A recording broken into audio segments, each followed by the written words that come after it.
guys, Justin Pickup back with a really important video today. Tax time, we're coming around end of financial year, and there's obviously a whole lot of buzz happening in the media about property investors and negative gearing and all this type of stuff. So because it's in the spotlight, ATO is also putting their warning messages out now. They're coming down pretty hard on property investors this year. So how do we get it right, and how do you make sure that you stay out of the ATO's eye? Biggest thing that they've said in some of their articles they put out is that 9 out of 10 investors get it wrong. They haven't got it 100% perfect. So that's obviously one red flag where they're going to look at things in a lot more detail this year. And obviously with interest rates going up, people's deductions would be going up as well, because people are wanting to be claiming more, because most things would be negatively geared at this point in time. So tips wise is 1, track all of your receipts and expenditure. This can be done through a multitude of ways. What I personally do is every time I get an invoice or a receipt or anything for my properties, I've got a folder on my desktop called tax, and then I've got the property address, and I just literally drag and drop the receipt and the date it was paid. So I've got all my invoices,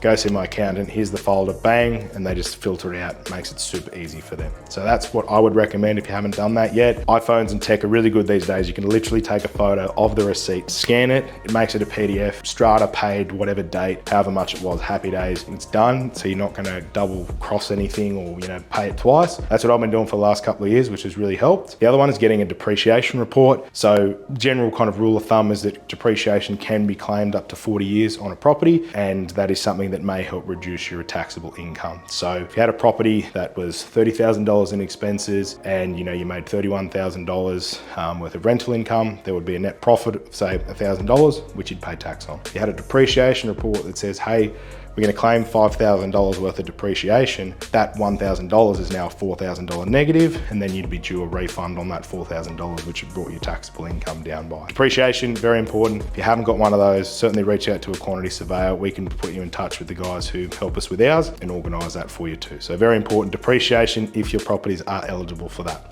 Oh, say less. The third one, getting a really good accountant. You don't want just some average Joe Blow who knows nothing about investment properties. You want to get someone who's in the game. You want to make sure they've helped property investors before. They've helped people with 1, 3, 5, 10, 50, 80 properties like Eddie. Really, really complex. You need someone like that who knows that they're understanding and what they're looking for. Because if you're claiming too much and you're trying to get lending in the future, is that going to have a negative impact depending on which lender that you go with? And it really needs to be in line with your strategy as well, also as you're structuring moving forward. But having a look at those receipts, having a look at how they're going to claim things, because some random accountant might just put it off as an expense when it should have been depreciated if you've done a renovation or something. That might flag you with the ATO, who knows? There's a few other variables there which you really need to have an expert look at. So don't just try and get the cheapest accountant, because price is what you're going to get, value is what you receive at the end of the day. So if you're going to pay bugger all, you're probably not going to get a great result. If you're getting an expert in there to obviously help and craft and grow and build your portfolio, that's going to be very, very important as well. The other thing is obviously getting your tax return done on time so you can get that refund back, hopefully, or exactly know where you sit to help you from that point forward. But tax time, it's very confusing. Everyone will have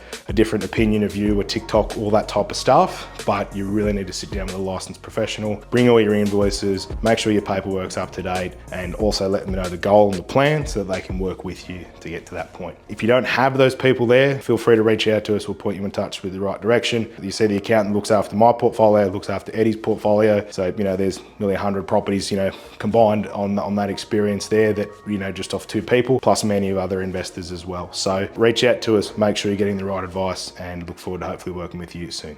Cheers.